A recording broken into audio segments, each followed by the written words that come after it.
Welcome to the Developer Spotlight on the Full Dive Gaming Podcast. In the Developer Spotlight, we sit down with VR industry professionals. This week, we're sitting down with Quinn Taber, founder and CEO of IMMERSE, a VR language program we talked about a little bit on the last episode, if you caught that. Quinn, thank you so much for being here. Yeah, thanks, guys. I've seriously been looking forward to it. Thanks for having me on. Yeah, we're excited. Nat had found something about you before, and so I think she reached out to you and was like, hey, you should come on here. Of course, while we're saying thank yous today, we have to thank our sponsor. If you don't know about them, Asterion Products, they make one of the most beautiful VR headset stands I've ever seen. I have like 5 of them now. Go on Amazon, check them out. Use code FULLDIVE10 to save another 10% on their products. Well, you know, we talked a little bit about you on the podcast already. We kind of told people about it. Looks like you're kind of the Duolingo of VR, or that's what you're going for, maybe something better and more immersive. But I'm really excited about the idea because I've seen VR for training and for work applications and for productivity, but language was something I'd never even thought of before. Is this something totally new to the VR scene that you're doing? Yeah, man, Jay, thanks for that great question. Short answer, big yes. Very novel. Without getting like too deep into the learning science and the pedagogy of language learning, it all centers around immersion. So my experience, I'll get into that later on the show, but having worked and lived overseas and always knowing that the best way to learn a language was to like actually go to the real place, meet with the real people and have real conversations. Language learning is a $115 billion a year industry. A third of humanity is actively learning a language. And up until now, the only way to really immerse was to take 6 months off and move to Spain, which not many of us have the luxury of doing. Where VR, back in 2017, it caught my imagination. Like, oh my God, you're telling me I could meet with a Spanish teacher in the metaverse, maybe in a virtual Spain, and all of the advantages of immersion as like the best way to learn would all be realized, but for probably 1/100th of the cost of moving to Spain. So that was the core hypothesis 5 years ago. We've been building ever since then. We've closed deals with 8 of the 10 largest education companies on earth. So we've been testing and scaling up in Japan, Korea, Europe. And then the big news from quite literally 2 weeks ago from this recording date is we finally went live with Meta as their first direct-to-consumer education play. So for the first time ever, anyone can sign up for Spanish lessons live with a teacher via Oculus and our app on the Meta store. Nice. So we really had good timing in talking about you on the podcast. I'm excited. Totally did. Yeah. And so there's a lot of different language learning apps out there. One of the biggest ones, like Jay mentioned before, is Duolingo. Obviously, it's a lot different than a VR language app, but what sets your app apart from other language learning apps? Yeah, great question. Oh, there's so many different things. Within the like larger language learning industry, there's definitely Duolingo and about 100 Duolingo knockoffs where you just basically do flashcards and you get to like rote memorize. All right, if I'm learning Arabic, one of the languages I learned, you just see the apple and then in Arabic it says tifa and hopefully it sticks. But when you like really drill into, once again, the learning science or my first person experience, all the training in the world on Duolingo doesn't actually prepare you for dropping down in Paris and trying to have a conversation. There's so many additional layers. Language is a muscle that needs to be practiced, not just kind of studied. That's where the other half of the language industry comes in, which is actually classwork, meeting with other students, with a teacher, and practicing. Within the language learning industry, about 40% of it is that section, the like live, synchronous, together, the community of learning with other real humans. That's where we really have like planted our first flag. And then in all the history of language learning, we're the first one to not just do it in a classroom or do it on Skype, but to do it in the context. So the first to say, hey, well, no, let's take you to a virtual Barcelona. Let's build in our metaverse or our virtual world all the learning games, activities, and tasks that are fully optimized for language learning so that, and we can prove, we worked with 16 different research universities over the last 2 years to prove that learning in the metaverse, in the context with other people, compared to Duolingo, if I were to say, okay, Duolingo versus moving to Spain, it speeds up your learning by about 2.5x. And then, believe it or not, learning in the metaverse in this fully optimized, like really empirically built platform were actually another 2x more efficient than going to Spain. So we're looking at like a Wow. 4x multiple on Duolingo. Wow, that's exciting because I've tried Duolingo. I've taken like Spanish classes and stuff before. I took 4 years of Spanish in high school, and I feel like the best I ever did was my first year in Spanish when I had a teacher that actually spoke Spanish in the class instead of, like here's some vocabulary and learn it. She Mhm. actually like talked to us in Spanish. So I would talk to my friends sometimes in Spanish and practice. And I felt like I was actually learning. And then after that, I had another teacher that was very different and just spoke English the whole time and would go off on tangents. And I've tried Duolingo, and I was like, maybe I'm ready to actually talk to someone. And then it was kind of that I watched your guys' like commercial on your website, and I Yeah. like felt just like that guy in the commercial, like I'm gonna like talk to this person, and then when they talk back to me, I'm like, never Oh, what mind. do I do? Totally. And there's like so many different layers to what you experience, Natalie. But one of the main ones is in order to like really unlock and like use your language, there's first this whole science around like what I would call stage fright, but they call it the learning like language affective filter, where until you can really get 100 hours of practicing with other people, you literally 9 times out of 10, people just go blank. It's like, oh, I haven't actually had enough hours logged in to feel confident, to feel ready. That's one of the things that we're able to attack, not just like if you were in Spain, but by being in VR. And this is one of the ones that I'm most excited that one of our research partner universities is proving, is when it's gamified. When you're in VR, that anxiety dissipates because you're in this playful environment with other avatars. You aren't actually staring at the like clerk at the French bakery. And in light of that, that's like the number one thing all our students say. It's like, wait, I just spent an hour speaking. I felt zero fear, zero anxiety, and I probably spoke for like 30 minutes of the 60. That was like the most useful, effective language experience I've ever had. That's awesome. And it kind of reminds me too, I know they've had some VR apps out there that are supposed to help with like stage fright specifically. And I Yeah. actually used one time when I was playing violin in my friend's wedding. Cool. And I was like, I'm kind of scared. So I did like a Totally. VR thing. So it's like you're in front of a bunch of people. And so I practiced that. And I think that did help. So that's really interesting. And it definitely makes sense that when you're in a VR setting, it's like a safe setting, but it also translates well to the real world. So that's really great. Thanks, Natalie. When you think of language apps in the world, there's basically Duolingo, and there's 100 copies of Duolingo. That's one of the reasons this was so intriguing. So when I was trying to find out, like, what do we compare this to in VR? What's there? It was really like there isn't anything like what you're trying to do. So how did you come up with this idea, since it seems totally original? It's novel. It's both like our biggest blessing and occasionally our biggest curse. Even right before this call, I was staring at, we basically with this launch have been doing a ton of marketing. And one of the first things, like all our feedback is like, whoa, wait, so you're telling me I can take a class with a real life teacher in VR? Like that hasn't existed before. It's like, yep, blessing and curse. It takes a second to explain. But yeah, the really quick background, I actually grew up overseas. My parents worked in philanthropy and did a lot of volunteering in the Middle East and Africa and parts of Europe. And then I studied economics and finance, but felt really called to support the Syrian refugee crisis back in like 2013, 2014. So I actually moved to the Middle East. Oh, wow. It was the most like influential, challenging, eye-opening experience of my life. I quite literally moved into a refugee camp for 2 years. Wow. Learned Arabic through this like very immersive context. No one spoke English, so you learn quick.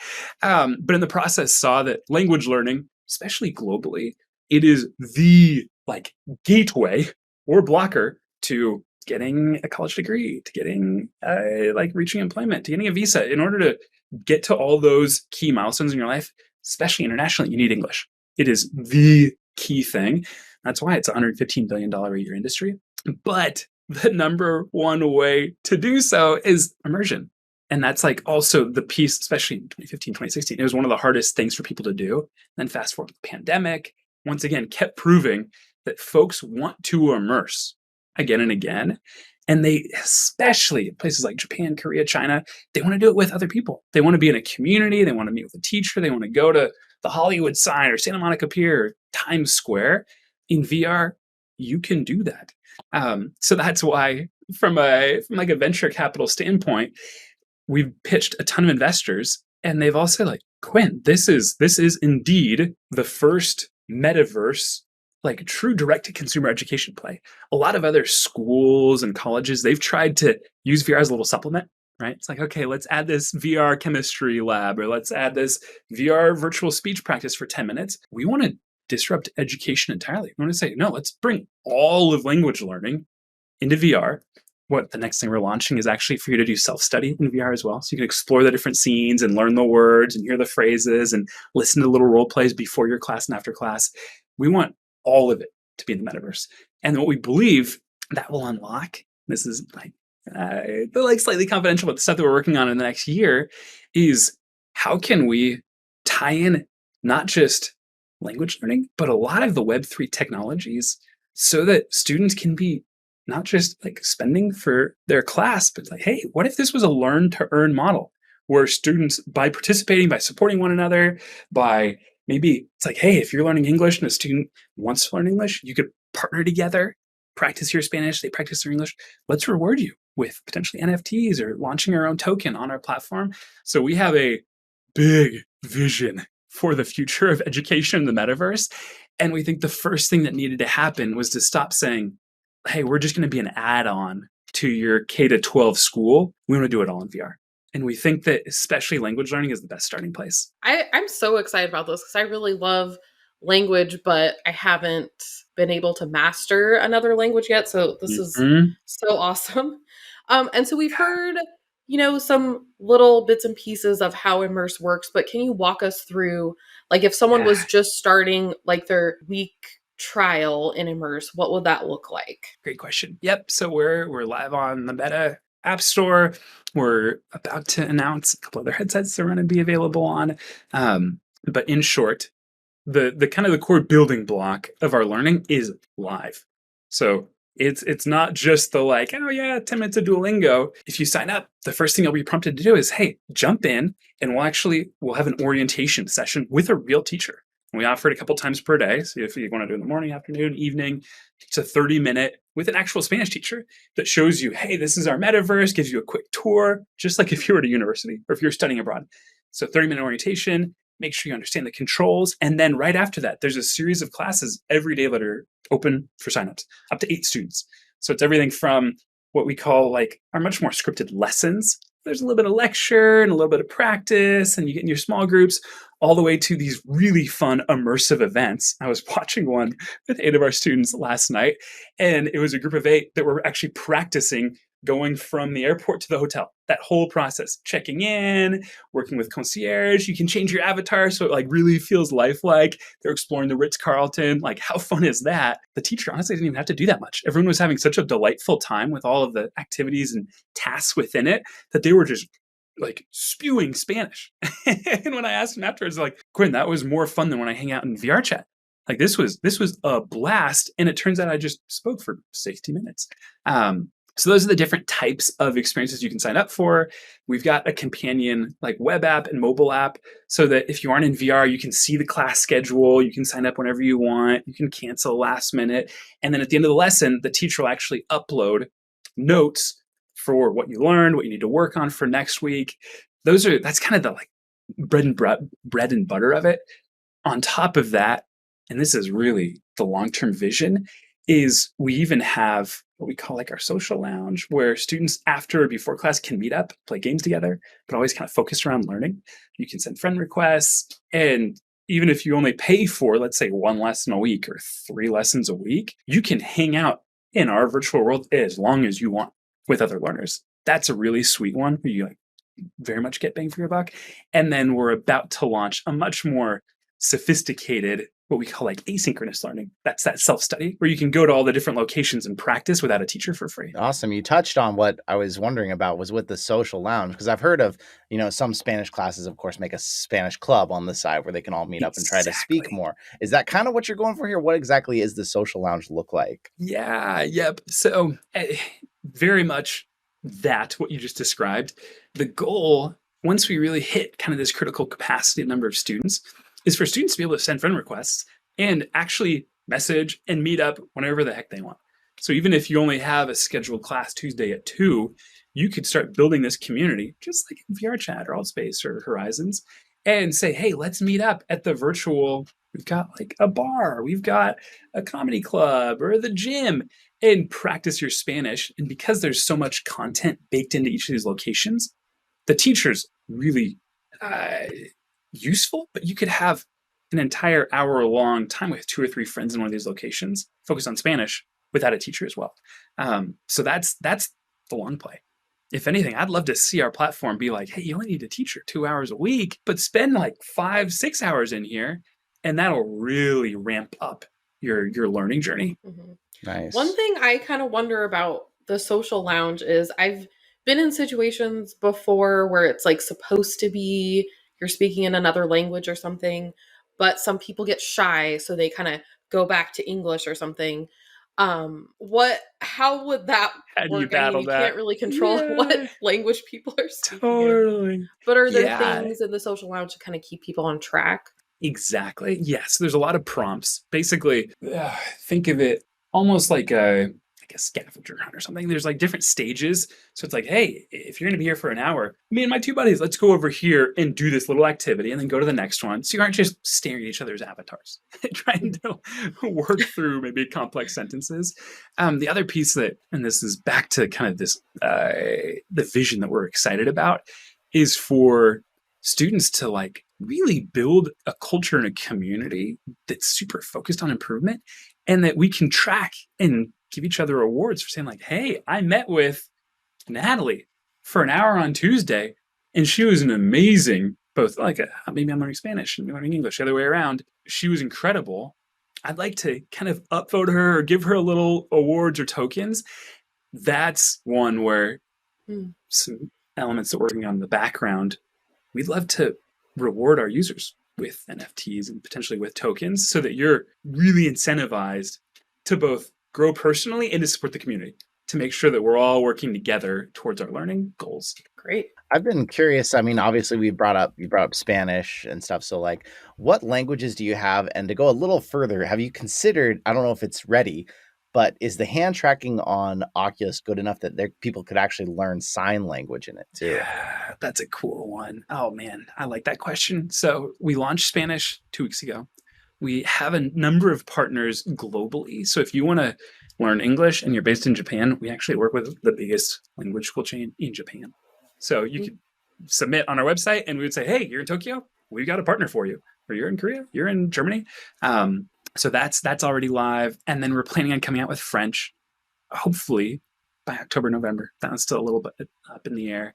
Sign language, I've tried to dig in. We've talked about it with Meta a couple times, and they've said, give it a little bit longer. So my guess is like we're a year or 2 out from that one. Yeah. That would be kind of hard. Make sense. With all the complex hand patterns and stuff like that. I love sign language so much, so that would be really, really cool. Wouldn't that be cool? I know. Agreed. That could be a thing. So you've touched a little bit on this, but did any language professionals weigh in on how to make this app successful and the most helpful for people? Yeah, great question. Yes, that one's critical. It's a nice element of being an education technology ed tech startup that a lot of the investors that we've raised from or pitched to, that's like such a prereq. So when we raised our seed round, one of the first things we did was hired a head of efficacy. So PhD level, she had worked both as like a language professor for years, but also she was one of the preeminent thought leaders on virtual world language teaching in the late 90s and early 2000s on Second Life, if you guys remember that one. Wow. It's kind of like Sims. Wow. Yeah. Oh my gosh. So when I was dreaming of starting Immerse while living in the Middle East, I would read her books. I was like, this gal has got it. Like she's caught the vision way more than I have. So we ended up hiring her. So she's on the team. She's brought on two other, I think one has a PhD, one has a master's, maybe both of them have PhDs, on this like research and efficacy group. So they're the ones that they conduct really scientific research on our product internally. And they work with our engineers and data scientists to make sure that what we're building day in and day out is really efficacious. And then they've brought on, because their network is so large, I think the number is now 18 different research universities, intentionally spanning 4 or 5 continents, like 10 different countries around there. We're talking like the Harvard of Japan, the like Harvard of Korea, some of these like really established universities, and said, hey, we'll give you a little research grant, not a ton of money, but enough to conduct longitudinal, like long-term research on VR, unbiased. We won't touch it, and then let's publish it. So we're now published in the like preeminent language journals, and are really making a name for ourselves as not just being one of those kind of gimmicky, I hate to say it, but the Duolingo reputation of like, hey, they have nice trophies and gamification, so people stick around. Maybe you don't actually learn anything, but instead the like underpinning pedagogy of our product really does pull on all the best practices, stuff that I like could kind of nerd out on, but they're the real experts. So they're the ones that work with our product to make sure we're building properly. That's really cool. You mentioned VR research there, because I was curious, what kind of research has gone into what Immerse is doing? What results have you seen? Yeah, that's a great one. So we have conducted both like very quantitative research. So an exciting one was with the Harvard of Japan, and really simple test. Student takes the standardized English test, they do VR, and then we have a little control group that doesn't do VR, and then they both take tests afterwards. And our results were about like a 350% improvement compared to the control group. And we were expecting like 75%. We're looking for like, oh, that would be great. So that was the first like really exciting groundbreaking one. That was over, I think, 6 weeks, which is not very long. So we're now doing and rolling out these like much longer 6 months, 100 people in the sample, on like the cohort. That's ongoing. And then the like span of what we've then researched with our different partners has been the key one being anxiety, which interestingly, you brought it up, Natalie. That's the number one thing professors constantly track. It's like, hey, how the heck do we get past that stage fright? That's like the blocker to language. So we tested that and showed that compared to any other, whether it's in classroom, Skype, little like Spanish clubs at a coffee shop, VR performs by far the best, just from how students like self-report. And then I could nerd out on all the other like different domains, but basically each of our partners has one of the key variables to language learning that they're responsible for, that they're measuring. So for any nerds that are listening to this, come to our blog and you'll see the like 10, 15 page research reports that they've published showing why VR is so much more efficacious than any other way. I'm going to check that out. Yes. So cool. Fellow nerd. Thanks, Natalie. And so this kind of rolls right into this question that I had. So I saw that the goal of Immerse is language fluency. With this research that you've had, I don't know, if you've had a long enough time to look at it, but have you seen how long users can expect to spend in Immerse and become fluent in another language? Yeah. Oh man, such a good question. So it's a nuanced one. And every company, it's kind of like one of those diet fads where everyone has like the get skinny fast or the get rich quick, like, oh, pay me $100 and we'll help you lose 20 pounds. There's a lot of that, frankly, kind of nonsense in the industry. If you were to go to like the Foreign Service Institute of the US government, they would say to learn a language, it's honestly fairly easy, like Spanish, it takes 1,500 hours. And that's like focused study time. That's really what we kind of pin to. And what we're seeing, and this is still, I'm like, my research team would kill me if I said it too confidently. I need to add a little asterisk mark. What we're seeing thus far from the results of these longer term studies is that there is a substantial multiple on improvement. We're like the goal is to be able to say 3 times faster. That's what we're aspiring to and we're optimizing for. Where if you think about it this way, if you're able to do 2 classes and then 2 kind of these social clubs, which really is cheap for us, you'd easily be fluent by the end of the year. And just to speak to that, one of the ways that we're able to keep it so affordable, like right now, if you were to look at any other live like Spanish classes online, it's typically $15 an hour, give or take, sometimes way more than that. If you want to do like one-on-one tutoring, it'd be $30 to $50 an hour. Ours right now is, I think, $5.50 an hour. And then the social lounge is unlimited for free. So it's really competitive pricing. But that's because we're building out a lot of these Web3 technologies that our investors and other investors are subsidizing and saying like, hey, we want to see this user base grow really quickly. So for folks that are interested, like, hey, believe it or not, learning in VR right now is way cheaper than any of the competitors. It's cheaper than VIP Kid or italki or Busu, any of the other ones that do live teaching online. Mm-hmm. Definitely less expensive than like taking a college class. Right? Totally. Yeah, completely agree. Yeah, if you can show people not only is it cheaper, but you learn it faster, then obviously why would they go somewhere else? But for me, I think about I took like 3 years of Spanish and I don't remember a thing. So I'm wondering for me to walk in, is this going to get me through basically as a total beginner in Spanish, or is this more people are coming in that know some, that want to learn more? How am I going to fare when I don't remember a thing? Yeah. So short answer, it totally applies for both. The nice part is we've got classes that are like just leveled off. So if you have never seen a word of Spanish, we've got a class for you. If you're all the way up to like what we call like upper intermediate or advanced, we've got a class for you. The really interesting thing is, Jay, you're like very much not alone. The majority of Americans took 2 years of Spanish, think they don't remember a thing, and then they show up, and once they're in the context, and this is almost the like secret sauce, the magic of immersion, is when you're there and you're hearing people speak Spanish and you're in this environment that feels like a Barcelona or Mexico City, there's this whole arena of language science that says it starts bubbling to the surface really quickly. So if anything, you'll be really pleasantly surprised that if the teacher walks you through a quick dialogue, how to check into the airport, it'll start connecting all these different dots in a way that only immersion could, where if you were on Duolingo, it wouldn't emerge in the same way. So that's really the power of the context and like true immersion. Yeah.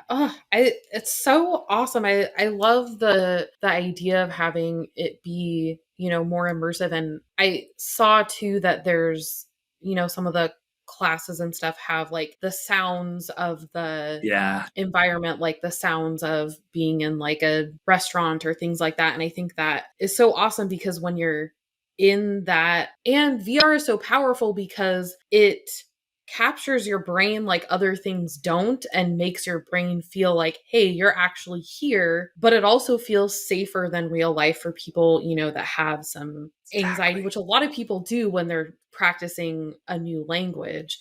And so I just think it's so powerful and so exciting. Thanks, Natalie. I did have a question too. If someone that's listening to this is a language professional and they want to help with Immerse, who should they reach out to, or where should they go?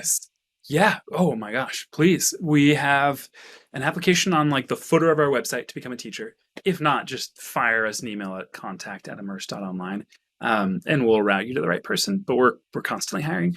And it's just a ton of fun. I know that's maybe not the answer you're looking for, but I was sitting in on one of these little one-on-ones with one of our teachers, and they're like, I've taught for 20 years in the classroom. Students are so engaged.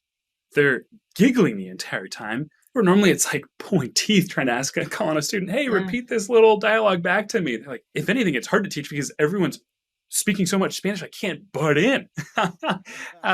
So that's the like really sweet spot for our teachers. They're like, I'm just kind of facilitating and I'm letting these students enjoy the environment, one another, the like realia of it, and letting the power of immersion just take over. And I'm just the guardrails. So it's pretty easy. That's awesome. And how do you find, or how do you choose like one of your teachers or guides? Yeah. So we've taken there's kind of like a little fork in the road of, okay, dude, you want to keep your prices really low and maybe hire someone that doesn't have much experience, maybe lives in a different country, and you can get by for like $3 an hour, which does exist. we went the opposite direction and said, hey, we really want to do this well. If we're going to be potentially redefining the future of language learning, let's not skimp. So we go for the teachers with all the certificates. We like them to have a master's in foreign language teaching. And then it's tough, but we want to find someone that ideally has both the like overseas immersion understanding and like online teaching, which are these like just divergent but key specialties for us. So I could ramble. Like right now, our star teacher, Steffi, she's a rock star, 1 in a million. We had to interview close to 100 people to find someone like her. But she's been, if you look at our reviews on Oculus, everyone just raves about Steffi. Like, she's the best teacher ever. So that one's critical. Nice. That's awesome. That's really good to hear, because I, would kind of worry about, oh, is it just people that don't really know what they're doing but kind of know the language? So that's really good to hear. I was wondering the same thing, because it's like I kind of assumed that it was just like, oh, if you can speak both languages, you're going to be in. This is so new that sometimes you also can't be as selective in who you hire and who you pick. So I'm curious, because I've only just recently heard about this app. How long has this been going on, and where are you kind of at? Is this like, are we still in beta, or is this phase 2? Where do you feel like the app is at? Good question. Yep. So we launched, had first revenue, had first users back in like 2018. So it's been a while, wow. Actually. Okay. Yeah, I know, right? Especially for like, oh, the metaverse is a hot topic. I'm like, we've been doing this for a while. The nature of kind of our journey was, we were really bullish on VR before there was, honestly, it was like right when the Go launched. There were not nearly enough VR users at the time. So that's why we did this whole B2B thing, where we partnered with the biggest education companies in Asia in particular, but also Europe and Africa, and said, hey, we're going to work with you. VR is a supplement. We'll put it in your classrooms, and students can use it twice a week for 20 minutes. It's this like really thrilling immersion experience. That worked really well, got a lot of positive PR, especially in places like Japan and Korea. That's how we got all our research conducted. That's how we were able to keep fundraising, kind of keep the dream alive. So we've now raised 250, and then 600, and then 1.5. And then right after the meta news, we were able to raise 9 million, which was finally like, okay, we're at an inflection point. That's how we're able to truly get liftoff on this whole direct to consumer dream of not being the supplement, not working with these perhaps like traditionally antiquated schools in the way they think, but asking the question, if we were to all close our eyes, what will language learning look like in the metaverse in 10 years? And how do we start driving that direction? And that's what led us to go live on the App Store, to allow anyone to sign up, to be able to offer classes around the clock, social lounge, Web3, being able to like earn tokens and NFTs. That's where we believe it's going to go. Couldn't have done that 3 years ago, but now we're like finally at the inflection point. Wow. Well, that's a big moment to be there, and I'm excited. We haven't gotten into the app yet, so if you're listening to the podcast, we will be bringing you more as we get to get in, try it, and learn about it. But Quinn, what else about the app or your work so far have we not covered that you were really hoping to share while you were here? Oh, I like that question, man. I really like that question. I think the number one thing that I'm most excited for, and it's early stage, I know I've just been hinting at it, but really is, we want to redefine language learning in the metaverse.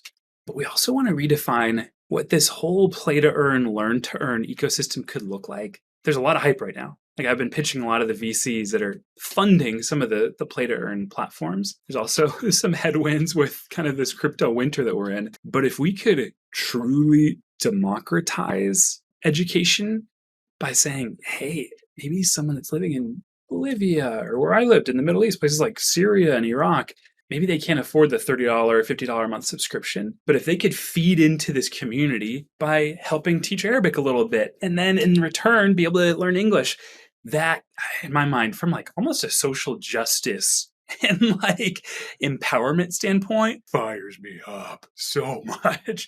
So that's the one that I'm obsessed with over the next year is, hey, okay, if we can reward one of my buddies that still lives in Jordan or Syria to teach Arabic or volunteer to practice be a language partner 2 hours a week and maybe help him earn a little, and then he could use that either for his personal like expenses or to finally be able to learn English. I want to be able to track that as well. Be like, oh my gosh, did we just help 1,000 people, 10,000 people that never could have immersed, never could have learned a language, now be able to through these like really powerful blockchain technologies? That's the kind of thing I want to brag about to my grandkids in 50 years. Yeah. That's really exciting to think about. I love that, bringing language learning to more people that, maybe can't afford that subscription, and, just partnering with people. I love that. I don't know that much about NFTs and stuff, but sounds really cool. I think about, you're touching on some pretty big concepts there too, of like, if school eventually becomes, we go to school in VR, if we can learn that, then what's the limit of someone taking a year of school in Japan if they're ready for the language? I mean, they're just putting their headset on in the morning anyways. They don't necessarily have to go to that school in their district every time, which may be struggling or underfunded. There's all kinds of options, and you think about that from this language perspective. It's really amazing what the future could be. Mm-hmm. Guys, it is such a fun thought exercise, and I'll do it with the team from time to time. Of like, okay, we're discussing, let's pick something kind of routine of like, okay, how do we drill vocab words? Before it was, okay, well, you download the app and you have to look at the word 5 times over the course of a month, and hopefully it'll stay in your long-term memory. Close your eyes. Reimagine what that could look like in the metaverse. What it'll look like in 5-10 years. I think it'll be so drastically different.